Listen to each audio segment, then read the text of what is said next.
আল্লাহ পাক রব্বুল আলামিন আপনাকে আমাকে একটা আত্মা দান করেছেন, রূহ দান করেছেন। এই রূহটা কিন্তু জমিনের না, এই রূহটা, এই আত্মাটা কিন্তু জমিনের না, এই রূহটা এসেছে আসমান থেকে। ইয়াসআলুনাকা আনির রূহ কুলির রূহু মিন আমরি রাব্বিক। ও পয়গম্বর, আবু জেহেলের গোষ্ঠীরা, উতবা সাহেবা, এরা সকলে আপনাকে প্রশ্ন করেছে রূহটা কি জিনিস। আবু জেহেল, উতবা সাহেবার গোষ্ঠী, এই নাফরমান বেঈমানের গোষ্ঠীরা বিশ্বনবী সাল্লাল্লাহু আলাইহি সাল্লামকে বিভিন্ন সময়ে বিভিন্ন আকার আঙ্গিতে তারা প্রশ্ন করেছিল, যেন মুহাম্মদকে আটকাইয়া দেওয়া যায়, বাজাইয়া দেওয়া যায়।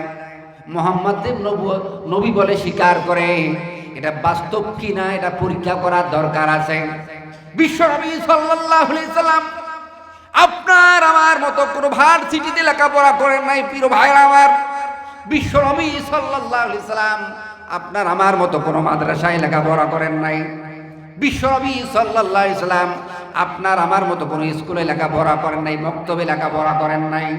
বিশ্বনবী সাল্লাল্লাহু আলাইহি সাল্লামকে সরাসরি আল্লাহ পাক রব্বুল আলামিন শিক্ষা দিয়েছে। এখানে শুধু বলল মাত্র আল্লাহর বান্দারা আসবে আল্লাহর টানে, কোরআনের টানে, ঠিক কিনা? ফাজলামি করার জায়গা এটা না, বাজার করার জায়গা এটা না, মেলা করার জায়গা এটা না। আমি অত্র এলাকার সকল মুসলিম ভাইদের অনুরোধ করতেছি, বাজার থেকে ফিরে এসে জান্নাতি বাগানে এসে বসে পড়ুন। এটা একটা জান্নাতি বাগান আজকের জন্য। এটা হলো কি? জান্নাতি বাগান।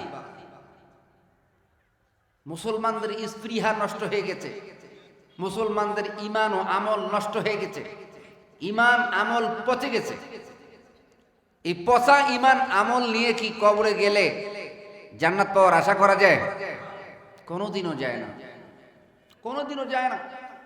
আজকে আমরা মুসলমান, আমরা মুসলমানদের হৃদয়ে জেহাদি প্রেরণা নাই, জেহাদি স্পৃহা নাই, জেহাদি গরম নাই, ঈমান দুর্বল। যার কারণে কোরআন হাদিসের কথা ভালো লাগে না, তাফসীর ভালো লাগে না, কোরআনের তেলাওয়াত ভালো লাগে না, ঠিক কিনা? ঈমান যদি ভালো থাকতো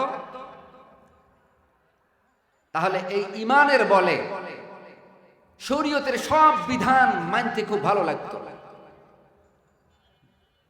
ভালো লাগে না কারণ ঈমান দুর্বল, ঠিক কিনা?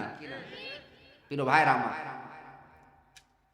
আমরা যে মুসলমান, শুধু মুখে স্লোগান দিলেই হবে নাকি বাস্তব মুসলমান হতে হবে?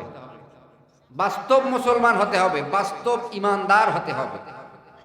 বাস্তব মুসলমান, বাস্তব ঈমানদার হওয়া ব্যতীত কবরে যাইয়া নাজাত পাওয়ার আশা করেন না। কারণ কবর আপনার বাবার বাড়ি না, কবর আপনার নানার বাড়ি না, কবর আপনার দাদার বাড়ি না, কবর আপনার কোন আত্মীয়র বাড়ি না। কবর হচ্ছে আপনার এমন একটি স্থান, যেই স্থান থেকে আপনাকে যেদিন সৃষ্টি করা হয়েছে, আপনার মায়ের গর্ভে আপনাকে যেদিন আল্লাহ সৃষ্টি করেছেন, সেদিন আল্লাহ ফেরেশতাকে হুকুম করেছেন, এই ফেরেশতা এই ব্যক্তির কবর যেখানে হবে সেখান থেকে এক সিমটি মাটি এনে তার নাভিতে লাগায়া দাও, তার নাভিতে লাগায়া দাও। তো পৃথিবীর যত মানুষ, পৃথিবীতে যত মানুষ এসেছে, আসতেছে, আসবে কিয়ামত পর্যন্ত, সমস্ত মানুষকে আল্লাহ তাআলা মায়ের গর্ভে সৃষ্টির সময় যেখানে কবর হবে সেখান থেকে এক সিমটি মাটি এনে নাভিতে লাগাই দিয়েছেন। যার কারণে আপনার আমার নাভি, এই মানব জাতির নাভি মাটিতে পচবে না, কোথাও হজম হবে না। প্রশ্ন করতে পারেন, হিন্দুরা তো মারা গেলে পুড়ি ফেলা হয়, ওদেরকে যদিও বা পুড়ি ফেলা হয়, শত চেষ্টার পরেও ওদের নাভিকে পুড়তে পারে না। নাভিটাকে মাটি দিয়ে চাপা দিয়ে রাখা হয়, নাভিটা পুড়তে পারে না। কোন মানুষকে যদি বাঘে খেয়ে ফেলে, বাঘের পেটে গোটা মানুষটা হজম হয়ে যাবে, কিন্তু নাভিটা হজম করতে পারবে না। কোন মানুষ যদি সাগরে পড়ে ডুবে মারা যায়, তাকে যদি সাগরের মাছ খেয়ে ফেলে, মাছের পেটে নাভি চলে যাবে, মাছের পেট থেকে মাছের পিছন দিয়ে নাভি বের হয়ে যাবে, নাভি হজম করতে পারবে না, কারণ এটা মাটি। মাটি কেউ হজম করতে পারে না, মাটি সবাইকে হজম করবে, ঠিক কিনা? এই মাটি সবাইকে হজম করবে, মাটিকে কেউ হজম করতে পারবে না। প্রিয় ভাইরা আমার, আজকে যে জমি নিয়ে, মাটি নিয়ে, জমি জায়গা নিয়ে আমরা মাতব্বরি করতেছি, অহংকারী করতেছি। জমিনের গৌরব, বাড়ির গৌরব, টাকা পয়সার গৌরব, ধন সম্পদের গৌরব, এই সমস্ত গৌরব আপনার কোনোদিনও চিরদিন টিকে থাকবে না, ঠিক কিনা? এই সমস্ত কি বিলীন করে আপনাকে একদিন দুনিয়ার থেকে বিদায় নিয়ে কবরে যাওয়া লাগবে, ঠিক কিনা মুসলমান?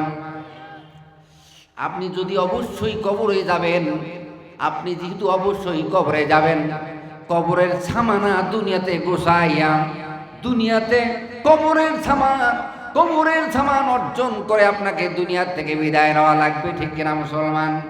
আপনি দুনিয়ার থাকাকালীন যদি আপনি আপনার কবরের সামানা গোছাইয়া যাইতে না পারেন, কবরে যাওয়ার পরে কবর আপনার সাথে এমন আচরণ করবে, পৃথিবীর জমিনে এমন কোন ব্যক্তির থেকে এমন আচরণ আপনি কোনোদিনও পান নাই। এমন আচরণ আপনার সাথে কবর করবে। মিয়া, কিসের অহংকার? মুসলমান নাম কি অস্তে মুসলমান? না আছে মৌতের ভয়, না আছে কবরের ভয়, না আছে জাহান্নামের ভয়। প্রিয় ভাইরা আমার, আপনি যদি বাস্তব মুসলমান হতে পারেন, খাঁটি মুসলমান হতে পারেন, মুমিন হতে পারেন, আপনি যদি আপনার আত্মাকে পরিশুদ্ধ করতে পারেন। আজকে আমরা মানব জাতি, আল্লাহ পাক রব্বুল আলামিন এই মানব জাতিকে এমন শক্তি দান করেছেন, পৃথিবীর কোন মাখলুককে, কোন সৃষ্টিজীবকে আল্লাহ পাক রব্বুল আলামিন এত শক্তি দান করেন নাই। বলে সুবহানাল্লাহ। মানুষ যদি মানুষ বনতে পারে, মানুষকে আল্লাহ এত শক্তি দিয়েছেন, মানুষের যে আর কোন বড় শক্তিশালী প্রাণী দুনিয়াতে নেই। মানুষ যদি বাস্তব মানুষ হতে পারে, প্রিয় ভাইরা আমার, মানুষের ঘরে জন্ম নিলে মানুষ হওয়া যায় না। গরুর পেটে জন্ম নিলে গরু হওয়া যায়, ছাগলের পেটে জন্ম নিলে ছাগল হওয়া যায়, কুত্তার পেটে জন্ম নিলে কুত্তা হওয়া যায়, মহিষের পেটে জন্ম নিলে মহিষ হয়ে যায়। এভাবে যার পেটে যে জন্ম নেবে সে সেরকমই হয়ে দুনিয়াতে আসবে। প্রিয় ভাইরা আমার, আপনি আমি মানুষ হয়ে মানুষের গর্ভ থেকে আমরা এসেছি। আমরা আমাদের মায়ের গর্ভ থেকে মানুষ হয়ে দুনিয়াতে এসেছি, কিন্তু আমরা এই বাস্তব মানুষ হতে পারি নাই। আমরা মাত্র সুরতান মানুষ, আকৃতি মানুষ। বাস্তব মানুষ হওয়ার জন্য সাধনা করতে হয়, ঠিক কিনা? বাস্তব মানুষ হওয়ার জন্য সাধনা করতে হয়। মানুষের গর্ভে জন্ম নিলে মানুষ হওয়া যায় না। বাস্তব মানুষ হওয়ার জন্য আপনাকে সাধনা করতে হবে। সাধনা ছাড়া কি হওয়া যায় না? মানুষ হওয়া যায় না। প্রিয় ভাইরা আমার, আপনি আমি যদি বাস্তব মানুষ হতে চাই, সাধনা করা লাগবে। সাধনা হলো আল্লাহ পাক রব্বুল আলামিনের গোলামি করা লাগবে। আল্লাহ পাক রব্বুল আলামিনের দাসত্ব পালন করতে হবে, হুকুম পালন করতে হবে, আদেশ নিষেধগুলো মেনে চলতে হবে। আল্লাহ পাক রব্বুল আলামিনের আদেশ নিষেধ মানা ব্যতীত নিজে নিজে কোনোদিন মানুষ হওয়া যায় না। মিয়া বাজারে ঘুরতেছেন, নামাজের সময় হলে নামাজের খবর নাই, রমজান আসতেছে রমজান রোজার খবর নাই, যাকাত ফরজ হয়েছে যাকাতের খবর নাই, হজ ফরজ হয়েছে হজের কোনো খবর নাই। আজকে কোরআনের তাফসীর চলতেছে, তাফসীর মাহফিলে আসতেছেন না, আপনি মানুষ হতে পারলেন না। আপনি মানুষ হতে পারলেন না। আপনার কপালে ঝাঁটা আর জুতা মারা দরকার। আপনি মুসলমান, আপনার সংবিধান কোরআন, কোরআনের তাফসীর মাহফিল চলতেছে, আর আপনি ঘুরে বেড়াচ্ছেন আর দাবি করতেছেন আমি মুসলমান। কিসের মুসলমান? প্রিয় ভাইরা আমার, মানুষ হওয়ার জন্য সাধনা করতে হবে। যদি মানুষ সাধনা করে মানুষ হতে পারে, আল্লাহ পাক রব্বুল আলামিন এই মানুষকে সর্বশক্তি দান করেন। সবচেয়ে বড় শক্তিশালী প্রাণী পৃথিবীর জমিনে আল্লাহ পাক রব্বুল আলামিন সৃষ্টি করেছেন মানুষকে। মানুষ হচ্ছে সৃষ্টিজীবের ভিতরে সবচেয়ে উত্তম সৃষ্টিজীব। আল্লাহ পাক রব্বুল আলামিন বড় আদর করে মানুষ সৃষ্টি করেছেন, এই মানব জাতিকে সবচেয়ে বড় শক্তি দান করেছেন, ঠিক কিনা? প্রিয় ভাইরা আমার, আপনি যদি আপনার আত্মার চিকিৎসা করে, আপনি যদি আত্মার চিকিৎসা করে, প্রিয় ভাইরা আমার, আল্লাহ পাক রব্বুল আলামিন আমাদেরকে একটা বডি দান করেছেন, দেহ দান করেছেন। এই দেহটা সুস্থ রাখার জন্য, এই দেহটাকে সবল রাখার জন্য কি করতে হয়? জমিনের খানা খাইতে হয়, ভাত খাইতে হয়, রুটি খাইতে হয়, গোশত খাইতে হয়, শাক সবজি খাইতে হয়, আরো বিভিন্ন রকমের খানা খাইতে হয়, পানি পান করতে হয়। পানি আসে জমিন থেকে। যত ফসল আদি কোথার থেকে আসে বলুন তো দেখি? জমিন থেকে না আসমান থেকে? আল্লাহ পাক রব্বুল আলামিন আপনাকে আমাকে এই জমিন থেকে সৃষ্টি করেছেন। এই জমিনের বডি, মাটির বডি, এই বডিটাকে ঠিক রাখার জন্য আল্লাহর জমিন থেকে যে সমস্ত ফসলাদি উৎপন্ন হয় সেখান থেকে বক্ষণ করে বডিকে ঠিক রাখতে হয়, ঠিক কিনা? প্রিয় ভাইরা আমার, আল্লাহ পাক রব্বুল আলামিন আপনাকে আমাকে একটা আত্মা দান করেছেন, রূহ দান করেছেন। এই রূহটা কিন্তু জমিনের না, এই রূহটা, এই আত্মাটা কিন্তু জমিনের না, এই রূহটা এসেছে আসমান থেকে। ইয়াসআলুনাকা আনির রূহ কুলির রূহু মিন আমরি রাব্বিক। ও পয়গম্বর আবু জেহেলের গোষ্ঠীরা, উতবা সাহেবা, এরা সকলে আপনাকে প্রশ্ন করেছে রূহটা কি জিনিস। আবু জেহেল, উতবা সাহেবার গোষ্ঠী, এই নাফরমান বেঈমানের গোষ্ঠীরা বিশ্বনবী সাল্লাল্লাহু আলাইহি সাল্লামকে বিভিন্ন সময়ে বিভিন্ন আকার আঙ্গিতে তারা প্রশ্ন করেছিল, যেন মুহাম্মদকে আটকাইয়া দেওয়া যায়, বাজাইয়া দেওয়া যায়। মুহাম্মদ নবী বলে স্বীকার করে, এটা বাস্তব কিনা এটা পরীক্ষা করার দরকার আছে।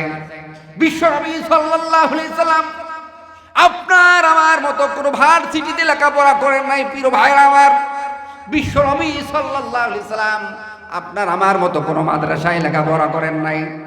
বিশ্বনবী সাল্লাল্লাহু আলাইহি সাল্লাম আপনার আমার মতো কোনো স্কুলে লেখাপড়া করেন নাই, মক্তবে লেখাপড়া করেন নাই। বিশ্বনবী সাল্লাল্লাহু আলাইহি সাল্লামকে সরাসরি আল্লাহ পাক রব্বুল আলামিন শিক্ষা দিয়েছেন। বিশ্বনবী সাল্লাল্লাহু আলাইহি সাল্লামকে আবু জেহেলের গোষ্ঠীরা, এই আবু জেহেল মক্কা নগরীর ভিতরে 15-17 জনের বড় শিক্ষিতদের মধ্যে থেকে একজন শিক্ষিত আবু জেহেল ছিল। এই আবু জেহেল বিশ্বনবী সাল্লাল্লাহু আলাইহি সাল্লামকে বিভিন্ন সময় বড় বড় আকারের প্রশ্ন করেছিল, আটকাইয়া দেওয়ার জন্য। বিশ্ব নবী সাল্লাল্লাহু আলাইহি ওয়াসাল্লাম আবু জেহেলের এমন কোন প্রশ্নের উত্তর দিতে বাদ দেন নাই। আচ্ছা, যার সাথে ওহীর সম্পর্ক, যেই ব্যক্তিটার সাথে সরাসরি আল্লাহর সাথে সম্পর্ক, এই ব্যক্তিটাকে কোনো প্রশ্ন করে আটকানো যায়? বোকার দল না, পাগলের গোষ্ঠী না, ছাগলের গোষ্ঠী না, বোকা পাগল ছাগল রসুলকে প্রশ্ন করে আটকানোর জন্য, রসুলকে প্রশ্ন করে কি আটকানো যায়? এটা কি সম্ভব? এই আবু জাহেলের গোষ্ঠীরা বিশ্ব নবী সাল্লাল্লাহু আলাইহি সাল্লামকে জিজ্ঞাসা করেছিল, মুহাম্মদ বলো তো দেখি, আল্লাহ পাক রব্বুল আলামিন মানব জাতি থেকে শুরু করে 18,000 মাখলুকাত সৃষ্টি করেছেন। এই 18,000 মাখলুকাতের ভেতরে আল্লাহ তাআলা রূহ দান করেছেন। এই রূহটা কোন জিনিস? কুলির রূহু মিন আমরি রাব্বিক। আল্লাহ পাক রব্বুল আলামিন জিবরাইল আলাইহিস সালাতু ওয়াস সালামকে বিশ্ব নবী সাল্লাল্লাহু আলাইহি ওয়াসাল্লামের দরবারে পাঠাইয়া দিয়েছেন। বিশ্ব নবী সাল্লাল্লাহু আলাইহি ওয়াসাল্লামের দরবারে জিবরাইল সালাম এসে বিশ্ব নবী সাল্লাল্লাহু আলাইহি ওয়াসাল্লামকে জানায়া দিয়েছেন, ও পয়গম্বর আপনি বলে দেন, এই জাহেলের গোষ্ঠীদের বলে দেন, এই মূর্খের গোষ্ঠীদের বলে দেন, জালেমদের গোষ্ঠীদের বলে দেন, এই রূহটা সরাসরি আল্লাহ পাকের একটা হুকুম। সুবহানাল্লাহ। প্রিয় ভাইরা আমার, আপনাকে আমাকে আল্লাহ পাক রব্বুল আলামিন যেই রূহটা দান করেছেন, আত্মাটা দান করেছেন, এটা সরাসরি আল্লাহর একটা হুকুম। এই হুকুম আপনার আমার ভিতরে আল্লাহ তাআলা দান করেছেন। এখন সেই আল্লাহ পাকের হুকুম মানা দরকার আছে না নাই? আছে তো। সে আল্লাহ পাক রব্বুল আলামিনের হুকুম মানা দরকার আছে। এই রূহটাকে সুস্থ রাখার জন্য আসমানি খানা খাইতে হবে, আসমানি খোরাক খাইতে হবে, আসমানি খাদ্য খাইতে হবে। আসমানি খাদ্য ছাড়া এই রূহ সুস্থ থাকবে না। রূহকে সুস্থ রাখার জন্য কি খাওয়া লাগবে? আসমানি খাওয়া খাইতে হবে। আসমানি খাওয়া কি? নামাজ আসমানি খাওয়া, রোজা আসমানি খাওয়া, হজ আসমানি খাওয়া, তেলাওয়াত আসমানি খাওয়া, জিকির আসমানি খাওয়া, তাসবিহ আসমানি খাওয়া, কোরআন হাদিসের মাজলিসে এসে বসা, এটাও হচ্ছে আসমানি খাওয়া। এখানে আসবেন না, রুহের চিকিৎসা পাবেন না, আত্মা পরিশুদ্ধি করতে পারবেন না। প্রিয় ভাইরা আমার, নিজে নিজে চিকিৎসা দিয়ে সুস্থ হওয়া যায় না। শারীরিক সুস্থতার জন্য যেরকম ডাক্তারদের কাছে যাওয়া লাগে, আপনার আমার রূহ রোগান্ত হয়ে গেলে চিকিৎসার জন্য পীর মাশায়েখদের কাছে যাইতে হয়, আলেম ওলামাদের কাছে যাইতে হয়, ইমাম সাহেবদের কাছে যাইতে হয়, খতিব সাহেবদের কাছে যাইতে হয়, বক্তাদের কাছে যাইতে হয়, তাফসির মাহফিলে যাইতে হয়, দ্বীন মাজলিসে যাইতে হয়। তাহলে আপনি আমি এই রুহের খোরাক পাবো, নসেত রুহের খোরাক পাবো না। প্রিয় ভাইরা আমার, আপনি আমি যদি রুহের খোরাক গ্রহণ করে যদি মানুষের মতো মানুষ হতে পারি, তখন আল্লাহ পাক রব্বুল আলামিন আপনাকে আমাকে সারা বিশ্বের মাখলুকাতের থেকে, সারা বিশ্বের সৃষ্টি জীবদের থেকে বেশি শক্তি দান করবেন। প্রিয় ভাইরা আমার, মানুষের শারীরিক শক্তির থেকে মানে রুহানি শক্তি অনেক বেশি, রুহানি শক্তির অনেক পাওয়ার, রুহানি শক্তির অনেক পাওয়ার। আপনি চর্মচক্ষু দিয়ে কতটুকুন দেখতে পারবেন? আপনি আপনার চর্মচক্ষু দিয়ে যতটুকুন ফাঁকা, যতটুকুন দেখা যায় ততটুকুনে দেখতে পারবেন, এর বাইরে দেখতে পারবেন না। আপনি এই সামিয়ানার মাঝখানে বসে আছেন, এর ভিতরে আপনি দেখতে পারবেন, বাহিরে দেখতে পারবেন না। চর্মচক্ষু দিয়ে আপনি সামনে দেখতে পারবেন, পিছন দেখতে পারবেন না। চর্মচক্ষু দিয়ে ডানে দেখলে বামে দেখতে পারবেন না, বামে দেখলে ডানে দেখতে পারবেন না। কিন্তু আল্লাহ যদি আপনার রুহানি শক্তি দান করেন, এই রূহকে পবিত্র যদি করতে পারেন, আল্লাহ তাআলা এই রুহানি শক্তি দান করবেন। এই রুহানি শক্তির বদৌলতে আপনি মুহূর্তের ভিতরে চোখ বন্ধ করলে সারা পৃথিবী দেখতে পারবেন। এমন ক্ষমতা আল্লাহ মানুষকে দিয়েছেন, এমন ক্ষমতা মানুষকে আল্লাহ দিয়েছেন। প্রিয় ভাইরা আমার, আল্লাহ তাআলা এই মানব জাতি যদি আত্মা পরিশুদ্ধ করতে পারে, আত্মার উপরে মেহনত চালাইতে পারে, নিজের রূহকে পরিষ্কার করতে পারে, নিজের আত্মাকে পরিষ্কার করতে পারে, আল্লাহ পাক রব্বুল আলামিন মানুষকে এমন ক্ষমতা দান করবেন, মুহূর্তের ভিতরে সে সারা পৃথিবী ঘুরতে পারবে। চোখ বন্ধ করলে এক প্রান্ত থেকে আর এক প্রান্ত যাইতে পারবে। হয়তো আপনারা শুনে মনে হচ্ছে এগুলো কি কাল্পনিক মনে হয়, এগুলো কাল্পনিক নয় প্রিয় ভাইরা আমার। আল্লাহ পাক রব্বুল আলামিন মানুষকে যে ক্ষমতা দিয়েছেন, এমন ক্ষমতা করো মাখলুককে আল্লাহ দান করেন নাই। কেন মানুষ হওয়া লাগবে। আল্লাহর বান্দা জাবের ইবনে সাদিক রাহমাতুল্লাহ আলাইহির ঘটনা বলি। আত্মার কত বড় ক্ষমতা! জাবের ইবনে সাদিক রাহমাতুল্লাহ আলাইহি দুনিয়ার কোনো পিপাসা ছিল না, দুনিয়ার কোনো তামান্না ছিল না, দুনিয়ার কোনো ভালোবাসা তার অন্তরে ছিল না। শুধুমাত্র অন্তরের ভিতরে আল্লাহর মহব্বত, আল্লাহর রাসূলের মহব্বত, শুধুমাত্র অন্তরের ভিতরে আল্লাহর গোলামিয়াতের মহব্বত, দাসত্বের মহব্বত অন্তরের ভিতরে জ্ঞাপন করেছেন। শুধুমাত্র আল্লাহর জিকির করে, আল্লাহর গোলামি করেন, সাধনা করতেছেন আল্লাহর জন্য। জাবের ইবনে সাদিক রাহমাতুল্লাহ আলাইহি বেশি ইবাদত করার কারণে তার দরবেশি দেখে ওই মহল্লার মানুষগুলো তার পাগল হয়ে গিয়েছিল। ওই মহল্লার মানুষগুলো তার পাগল হয়ে গিয়েছিল। এমনকি বাদশা মনসুর বিল্লাহ 400 হিজরির শুরুর দিক থেকে 400 হিজরির শুরুর দিকে তিনি রাজত্ব ক্ষমতা লাভ করেন। রাজত্ব ক্ষমতায় বসে যখন দেখতে পারলেন যে জাবের ইবনে সাদেকের ভক্ত অনেক বেশি, আমি বাচ্চার চেয়ে জাবের ইবনে সাদেকের ভক্ত অনেক বেশি, জাবের ইবনে সাদিককে তো থামানো যাবে না। হয়তো বা এমন একটা সময় আসতে পারে জাবের ইবনে সাদেক তার এই ভক্তদেরকে নিয়ে আমি মনসুর বিল্লাহর রাজ সিংহাসন কেড়ে নিতে পারে। জাবের ইবনে সাদেক এত পাওয়া, তাকে মানুষ এত ভালোবাসে, তার এত মুরিদ। বাদশা মনসুর বিল্লাহ রাগে রাগান্বিত, অন্তর থেকে খেপে গিয়েছে। একে সরাই দিতে হবে, আমার দেশ থেকে জাবের ইবনে সাদেককে সরাই দিতে হবে, নইলে অল্প দিনের ভিতরে হয়তো বা আমার সিংহাসন কেড়ে নিতে পারে। জাবের ইবনে সাদেককে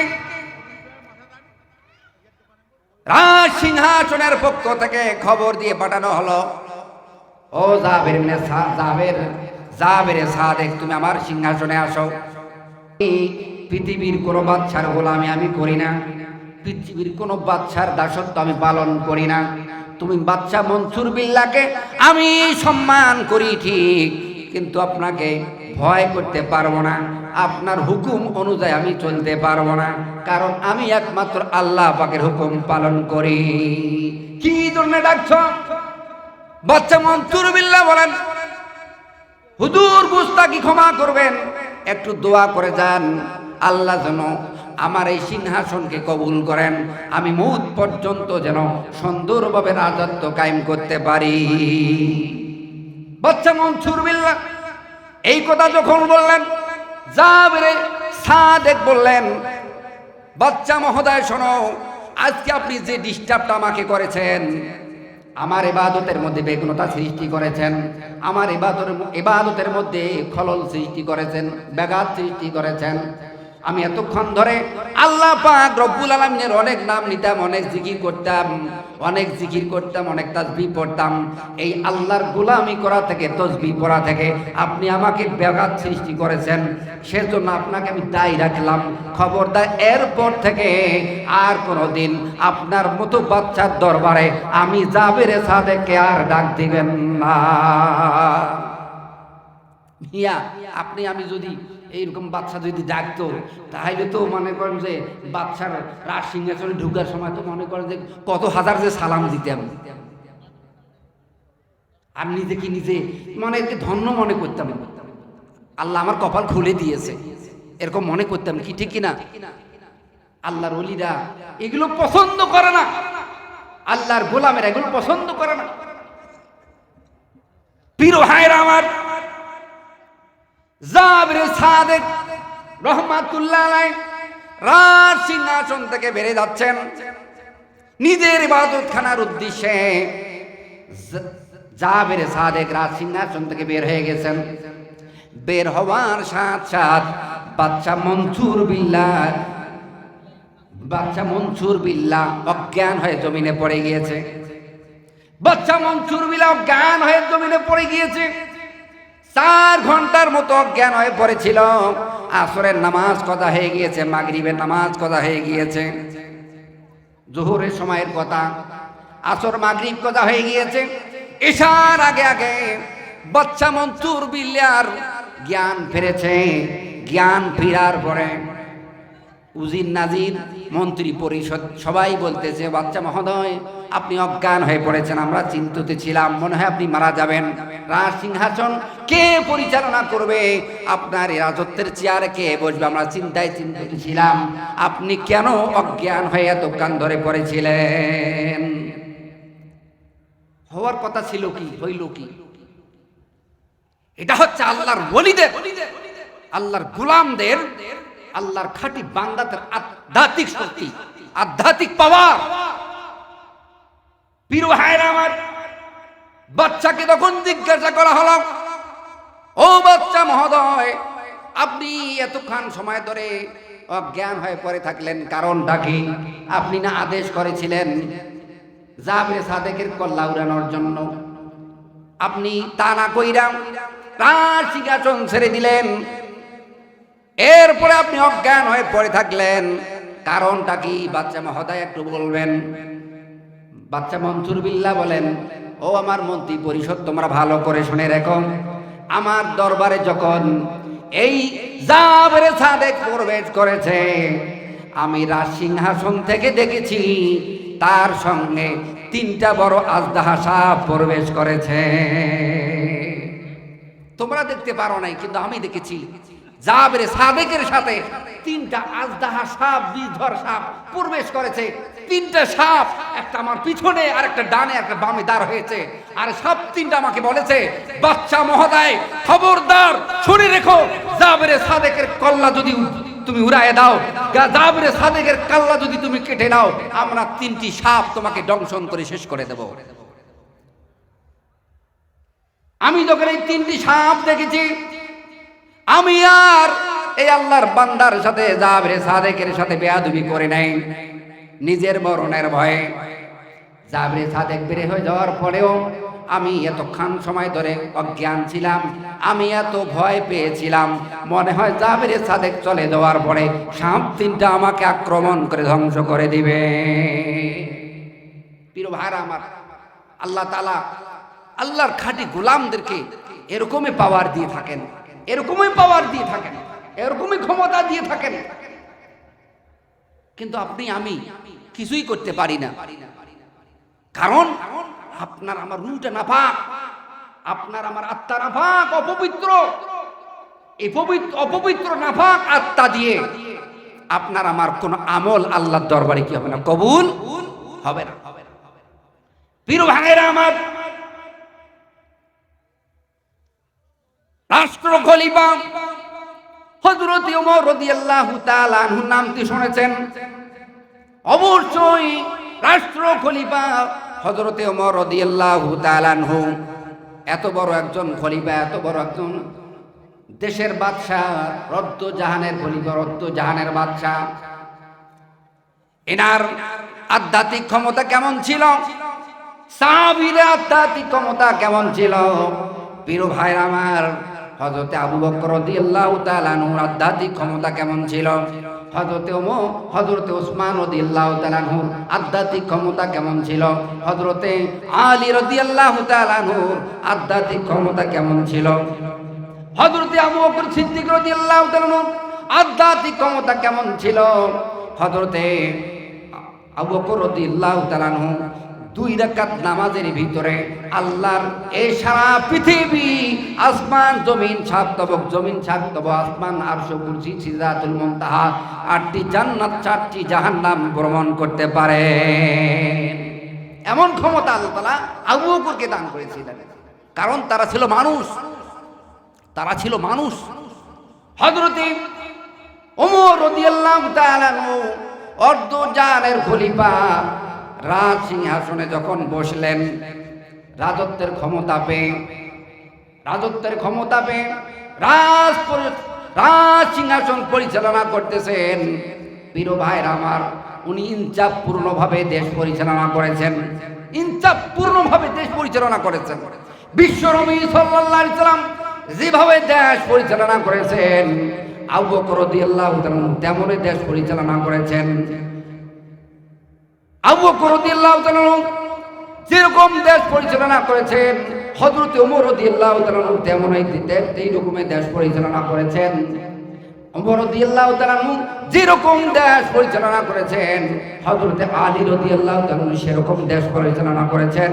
হযরত আলী রাদিয়াল্লাহু তাআলা যেরকম দেশ পরিচালনা করেছেন, হযরত ওসমান রাদিয়াল্লাহু তাআলা সেরকমই দেশ পরিচালনা করেছেন।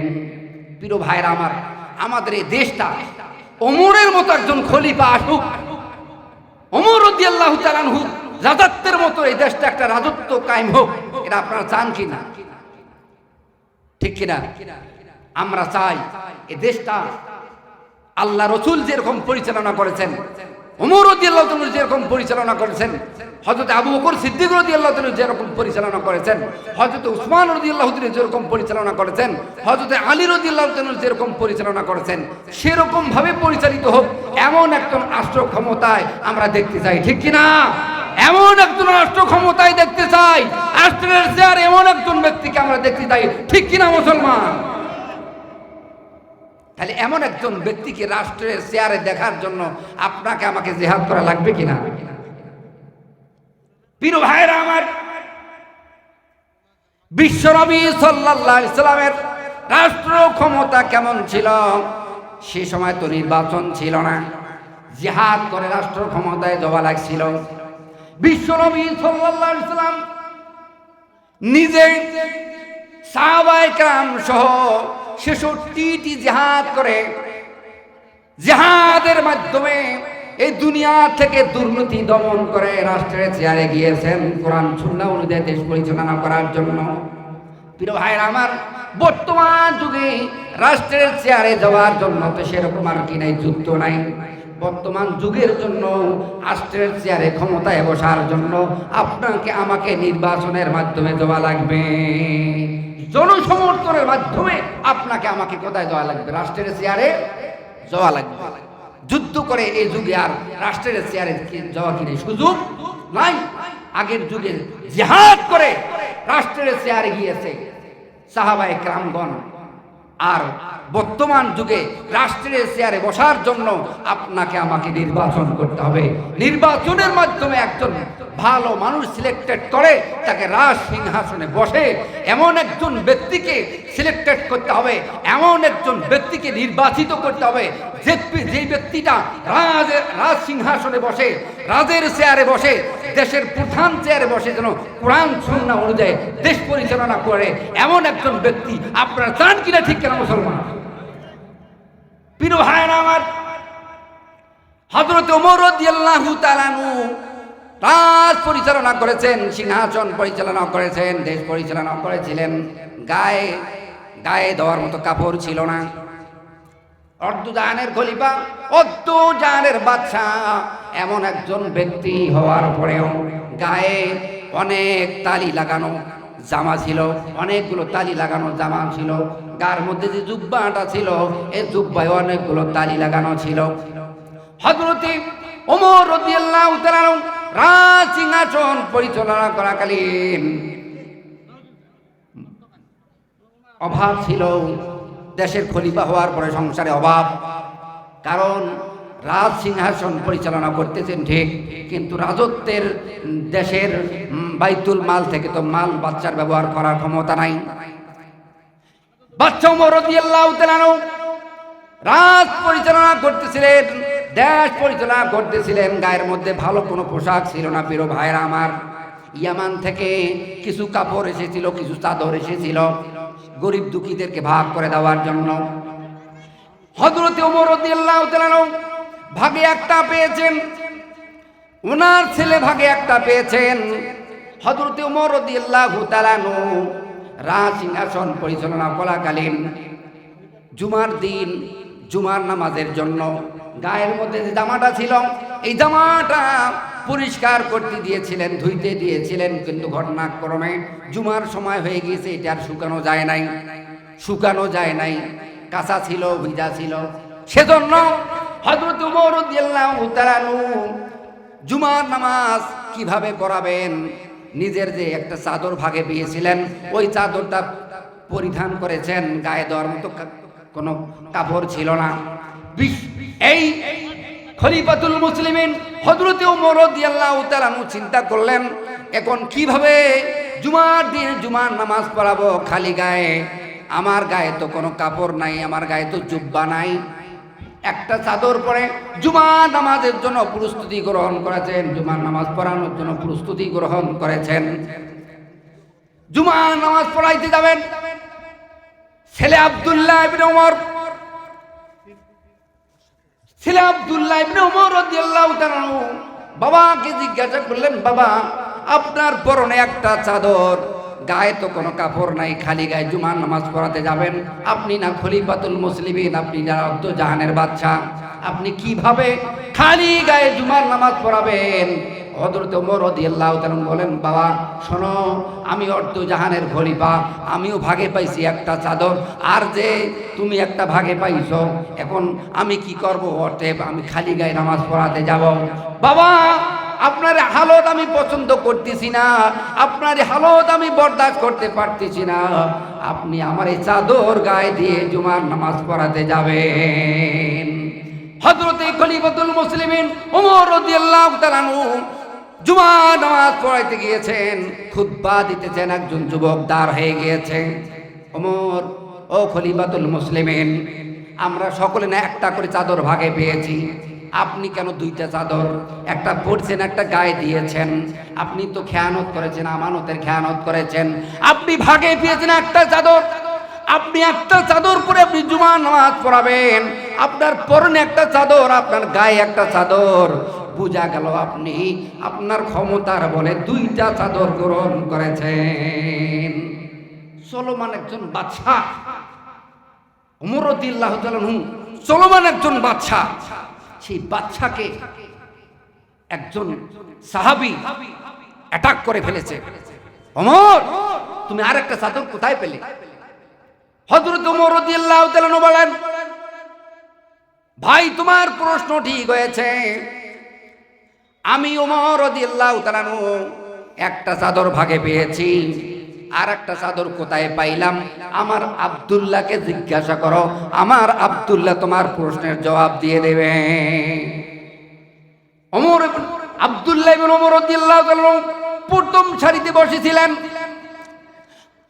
আব্দুল্লাহ ইবনে ওমর রাদিয়াল্লাহু তাআলা দাঁড়িয়ে বললেন, উপস্থিত ভাইরা আমার শুনে রেখো, আমার আব্বা জাহানের খলিফা, জাহানের বাদশা, আমার আব্বা নামাজ পড়াইতে আসতেছিল ঠিক, কিন্তু আমার আব্বার গায়ে কোনো কাপড় ছিল না, গায়ে কোনো চাদর ছিল না, জুব্বা ছিল না। আমার আব্বা একটা চাদর পরে জুমার নামাজের জন্য আসতেছিল, আমি আব্দুল্লাহ সহ্য করতে না পারে আমার চাদরটা আমার আব্বাকে দিয়েছি।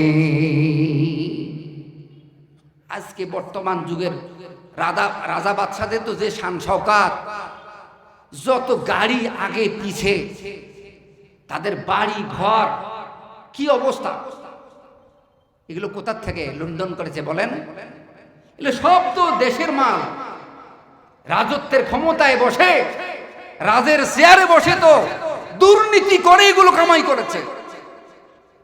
ওমর রাদিয়াল্লাহু তাআলা এমন ছিলেন না, জাহানের খলিফা বাদশা এমন ছিলেন না। উনি তো রাজ পরিচালনা করেছেন, সিংহাসন পরিচালনা করেছেন, দেশ পরিচালনা করেছেন, কিন্তু একটা গিলটি পরিমাণ পয়সা উনি কি করেন নাই? এ দেশের আমানতের খেয়ানত করেন নাই। ওমর রাদিয়াল্লাহু তাআলা নূর ইন্তেকাল কিভাবে হয়েছে? হযরত ওমর রাদিয়াল্লাহু তাআলা ইনসাফপূর্ণভাবে দেশ পরিচালনা করতেছিলেন। এই ইনসাফপূর্ণ দেশ পরিচালনা ইহুদিরা সহ্য করতে পারে নাই, মুশরিকরা সহ্য করতে পারে নাই, অগ্নি পূজারীরা সহ্য করতে পারে নাই। এরা সিদ্ধান্ত গ্রহণ করেছে ওমরকে কিভাবে হত্যা করা যায়। সে তো একজন বাদশাহ, তাকে হত্যার সুযোগ কিভাবে পাওয়া যায়। হযরত ওমর রাদিয়াল্লাহু তাআলা আনহু নামাজ পড়ানোর জন্য দাঁড় হয়েছেন। এদিকে এই নাফরমান তার জুব্বার ভেতরে খঞ্জর নিয়ে নামাজে দাঁড় হয়েছে প্রথম সারিতে। হযরত ওমর রাদিয়াল্লাহু তাআলা আনহুর পিছনে, হযরত ওমর রাদিয়াল্লাহু তাআলা আনহুর পিছনে দাঁড় হয়ে হযরত ওমর রাদিয়াল্লাহু তাআলা আনহু যখন এই তাকবীর দিয়ে হাত বেঁধে ফেলেছেন, সঙ্গে সঙ্গে এই নাফরমান তার জুব্বার ভেতর থেকে খঞ্জর বের করে হযরত ওমর রাদিয়াল্লাহু তাআলা আনহুর কল্লা বরাবর পিছন দিকে একটা হানা মেরেছে। এক হানায় ওমর রাদিয়াল্লাহু তাআলা আনহুর কপাল ফেটে মগজ বেড়ে গিয়েছে। ওমর রাদিয়াল্লাহু তাআলা চিন্তা করলেন এই অবস্থায় তো নামাজ পড়া যাবে না। ওমর রাদিয়াল্লাহু তাআলা পিছনে হটে আসলেন, পিছনে সরে আরেকজন সাহাবীকে দাঁড় করায়া দিয়েছেন। ভাই তুমি নামাজ পড়ো, আমি অসুস্থ। হযরত ওমর রাদিয়াল্লাহু তাআলা পিছন দিকে চলে আসছেন। পিছনে আসার পরে ছটপট করতেছিল আর ইশারায় বলতেছিল, সাহাবীরা তোমরা নামাজ শেষ করো, নামাজ বন্ধ করো না, নামাজ চালাতে থাকো, নামাজ শেষে আমার চিকিৎসার ব্যবস্থা করো। হযরত ওমর রাদিয়াল্লাহু তাআলা এমন ভাবে আহত হয়েছেন, এই আহত হওয়ার কারণে আর ওমর রাদিয়াল্লাহু তাআলা বাঁচতে পারেন নাই। হযরত ওমর রাদিয়াল্লাহু তাআলা যখন দেখতে পারলেন তার মৃত্যু শয্যা অবস্থায়, মৃত্যুর সময় ঘনিয়ে আসছে, আর বাঁচবেন না, দুনিয়ার থেকে বিদায় নিয়ে চলে যাইতে হবেন, এই জন্য হযরত ওমর রাদিয়াল্লাহু তাআলা তার আব্দুল্লাহকে বললেন, বাবা আব্দুল্লাহ যাও আয়েশা রাদিয়াল্লাহু তাআলার কাছে যাও, আয়েশা রাদিয়াল্লাহু তাআলার কাছে যাও, আমার একটা প্রস্তাব নিয়ে যাও। আয়েশাকে যাইয়া বলো, আম্মা জান আয়েশাকে বলো, বিশ্বনবী সাল্লাল্লাহু আলাইহি সাল্লামের কবরের পাশে আর একটা কবরের জায়গা আছে, সেটা আয়েশার জন্য। আয়েশা যদি আমাকে একটু সেই জায়গাটা অক্ষ করে দেয়, আমি ওমর সেখানে শুয়ে থাকবো।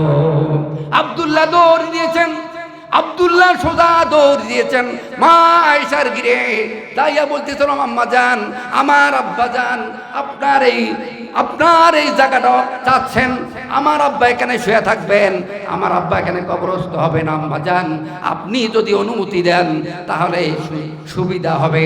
হযরত ওমর রাদিয়াল্লাহু তাআলা চিন্তা করলেন, আমার ছেলেকে ডাক দাও, আমার ছেলে যেন প্রস্তাব না করে। এই মুহূর্তে আমি ক্ষমতায় আছি, আমি যদি এই প্রস্তাব পাঠিয়ে দেই, হয়তো বা আম্মা জান মনে করবে ওমরের ক্ষমতার বলে আমার জায়গাটা চাচ্ছে। যাও আমার আব্দুল্লাহকে ডাকায়া নিয়ে আসো। আব্দুল্লাহ আসতেছেন, ফিরে আসতেছেন, আম্মা জান আবার ডাক দিয়েছেন, আব্দুল্লাহ আসো, তোমার আব্বা যেহেতু প্রস্তাব করেছে আমার কাছে এই জায়গাটার জন্য, যাও তোমার আব্বার জন্য আমার এই কবরের জায়গাটা বিশ্ব নবীর পাশে আমি অক্ষ করে দিলাম। সুবহানাল্লাহ। হযরত ওমর রাদিয়াল্লাহু তাআলা আনহুর কবর বিশ্বনবী সাল্লাল্লাহু আলাইহি সাল্লামের পাশে হয়েছে। হযরত আবু বকর সিদ্দিক রাদিয়াল্লাহু তাআলার কবর বিশ্বনবী সাল্লাল্লাহু আলাইহি সাল্লামের কবরের রওজা মুবারকের পাশে হয়েছে। আবু বকর সিদ্দিক রাদিয়াল্লাহু তাআলা যেদিন ইন্তেকাল করেছেন, ইন্তেকালের আগ মুহূর্তে সাহাবায়ে কেরামদেরকে বলেছেন, ও আমার সাহাবী বন্ধুরা, ও বিশ্বনবীর সাহাবীরা, শুনে রেখো, আমার ইন্তেকালের পরে আমার কবর কোথায় দিবা? বিশ্বনবী সাল্লাল্লাহু আলাইহি সাল্লামের কবরের পাশে দিবা। তবে আগে জিজ্ঞাসা করবা বিশ্বনবী সাল্লাল্লাহু আলাইহি সাল্লামকে, বিশ্বনবী সাল্লাল্লাহু আলাইহি সাল্লামের কবরের পাশে যাইয়া, রওজা মুবারকের পাশে যাইয়া জিজ্ঞাসা করবে, বিশ্বনবী সাল্লাল্লাহু আলাইহি সাল্লাম যদি তার কবরের পাশে আমাকে শোয়ানোর অনুমতি দেয়, আমাকে কবরস্থ করার অনুমতি দেয়, তাহলে আমাকে সেখানে কবরস্থ করবা। আর বিশ্বনবী সাল্লাল্লাহু আলাইহি সাল্লাম যদি আমাকে সেখানে কবরস্থ করার জন্য অনুমতি প্রদান না করে, তাহলে তোমরা আমাকে বিশ্বনবীর কবরের পাশে শোয়া দিবা না। হযরত ওমর রাদিয়াল্লাহু তাআলা, হযরত আলী রাদিয়াল্লাহু তাআলা বিশ্বনবী সাল্লাল্লাহু আলাইহি সাল্লামের রওজার পাশে যাইয়া হযরত আবু বকর সিদ্দিক রাদিয়াল্লাহু তাআলা আনহুর লাশ মোবারক রেখে বিশ্বনবী সাল্লাল্লাহু আলাইহি সাল্লামের রওজার পাশে যাইয়া, আসসালামু আলাইকুম ইয়া রাসূলুল্লাহ, আসসালামু আলাইকুম ইয়া হাবিবাল্লাহ, ও আল্লাহর পয়গম্বর, আপনার চিরদিনের বন্ধু, সারা জীবনের বন্ধু আবু বকর ইন্তেকাল করেছেন। ইন্তেকালের আগে একটা দরখাস্ত করে গিয়েছেন, ও আল্লাহর পয়গম্বর, আপনার রওজার মুবারকে শুইতে যায় আবু বকর, আপনি অনুমতি দিলে আবু বকরকে এখানে আমরা কবরস্থ করব। এ কথা বলার পর কবর বিশ্বনবী সাল্লাল্লাহু আলাইহি সাল্লামের রওজা মুবারক থেকে আওয়াজ আসতেছে, আলী ওমর শোনো, যাও যাও, আমার আবু বকরকে আমার কবরের পাশে কবর দিয়ে দাও। কারণ আবু বকর সারা জীবনের বন্ধু আমার দুনিয়ার জমিনে ছিল, কবরে আসার পরেও আমি আবু বকরকে নিয়ে সারা জীবন হাসর পর্যন্ত, কিয়ামত পর্যন্ত এখানে থাকতে চাই। তাও আমার আবু বকরকে এখানে কবরস্থ করো। হযরত ওমর রাদিয়াল্লাহু তাআলা ইন্তেকালের সময় আয়েশার কাছে প্রস্তাব পাঠিয়েছেন। মা আয়েশা রাদিয়াল্লাহু তাআলা প্রথম অস্বীকার করেছেন। পরবর্তীতে যখন জিজ্ঞাসা করা হয়েছে, মা আয়েশা এখন কেন আপনি অনুমতি দিলেন?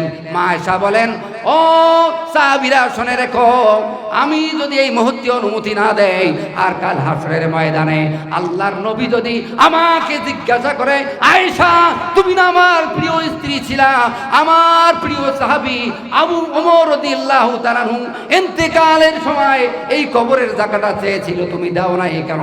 এমন জিজ্ঞাসা যদি আল্লাহর পয়গম্বর হাসরের ময়দানে আমাকে করে, আমি আয়েশা আল্লাহর নবীর কাছে কি জবাব দেব? সেজন্য আমি আবু বকরকে আমার কবরের জায়গাটা অক্ষ করে দিলাম। যাও সুবহানাল্লাহ। প্রিয় ভাইরা আমার, এই ছিল সাহাবীদের জীবনী, এই ছিল সাহাবীদের জিন্দেগি। তো মানুষ সৃষ্টি করার সময় এই রাসূল সাল্লাল্লাহু আলাইহি ওয়াসাল্লাম যেখানে শুয়ে আছেন, হ্যাঁ, তারপরে ওমর রাদিয়াল্লাহু তাআলা শুয়ে আছেন, আবু বকর সিদ্দিক রাদিয়াল্লাহু তাআলা শুয়ে আছেন, ওখান থেকে আল্লাহ তাআলা ওখান থেকে মাটি নিয়ে এসে ওনাদের তিনজনের নাভিতে আল্লাহ দান করেছিলেন। প্রিয় ভাইরা আমার, আপনি আমি যেদিন মায়ের গর্ভে এসেছি, যেদিন আল্লাহ নাভিটা সৃষ্টি করেছেন, সেদিনে আপনার আমার কবরটা কোথায় হবে, সেখানকার এক চিমটি মাটি এনে আপনার আমার নাভিতে আল্লাহ দান করেছেন। প্রিয় ভাইরা আমার, কথা অনেক অনেক ওয়াজ। যা হোক, আজকের মাহফিলটা কিসের উদ্দেশ্যে বলেন? একটা মহিলা মাদ্রাসার উদ্দেশ্যে, একটা মহিলা মাদ্রাসার উদ্দেশ্যে, একটা মহিলা মাদ্রাসার উন্নয়ন প্রকল্পে পুরুষদের ইলমে দ্বীন শিক্ষা করা যেরকম ফরজ, তার থেকে শতগুণ বেশি ফরজ নারীদের ইলমে দ্বীন শিক্ষা করা। ঠিক কিনা মুসলমান? বর্তমান যুগে, বর্তমান পৃথিবীতে যত বড় বড় অশ্লীল বেহায়াপনা কার্যক্রম হচ্ছে, সবগুলো নারীদের কারণে। ঠিক কিনা? নারীদের পর্দারহীনতার কারণে, নারীদের বিপর্দার কারণে, নারীদের ইলম না থাকার কারণে, নারীদের কোরআনের জ্ঞান না থাকার কারণে, নারীদের হাদিসের জ্ঞান না থাকার কারণে আজকে নারীরা পর্দাহীন হয়ে চলতেছে। স্বামীর কথা মানে না, মুরব্বীদের কথা মানে না, বাবা মার কথা মানে না, কারোই কথা মানে না। কারণ কি? তাদের ইলম নাই, তাদের ইলম নাই। একটা পুরুষের জন্য ইলমে দ্বীন শিক্ষা করা যত ফরজ, তার থেকে কয়েক গুণ বেশি ফরজ একটা নারীর জন্য ইলমে দ্বীন শিক্ষা অর্জন করা। কারণ পুরুষদের থেকে যত অপকর্ম হয়, তার থেকে কয়েক গুণ বেশি অপকর্ম হয় নারীদের দ্বারা। ইফটিজিং, এই যে ইফটিজিং দেশে চলতেছে, ইফটিজিং কোথার থেকে শুরু হয়? নারীদের থেকেই শুরু হয়। একটা নারী যদি একটা ছেলেকে, একটা মেয়ে যদি একটা ছেলেকে প্রশ্রয় না দেয়, কোন প্রকারের কোন ছেলে কোন নারীর কাছে যাইতে পারবে না, কোন মেয়ের কাছে যাইতে পারবে না।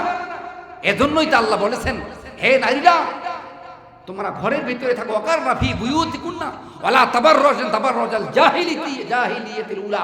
হে দুনিয়ার নারীরা, তোমরা ঘরের ভিতরে থাকো, ঘরের ভিতরে অবস্থান করো, ঘরের বাইরে যাইও না, পর্দার বাইরে যাইও না। এবং তোমাদের কথা, তোমাদের মুখের আওয়াজ যেন ক্ষীণ হয়, ছোট হয়। কথা লম্বা করো না, বেশি কথা বলো না। বর্তমান যুগে যেটা আমরা দেখতেছি, নারীরা বেশি কথা বলে, পুরুষদের তুলনায় নারীরা বেশি কথা বলে। এর একমাত্র কারণ হলো তার পর্দা নাই। আর একজন পর্দাশীল মহিলা, একজন পর্দাশীল নারী দেখবেন কত ছোট আওয়াজে কথা বলে। ঠিক কিনা? যে মেয়েটার ভেতরে কোরআনের জ্ঞান আছে, যে মেয়েটার ভেতরে হাদিসের জ্ঞান আছে, যে মেয়েটার ভেতরে ফিকহের জ্ঞান আছে, দ্বীনের জ্ঞান আছে, ওই মেয়েটা কথা জোরে বলে না। আল্লাহ বলেছেন, আল্লাহ পরপুরুষদের সাথেও কথা বলার অনুমতি দিয়েছেন, ঠিক, কিন্তু কথা বলতে হবে কর্কশ মেজাজে। আল্লাহ মেয়েদেরকে পরপুরুষের সাথে জরুরত বশত, প্রয়োজন বশত কথা বলার অনুমতি দিয়েছেন।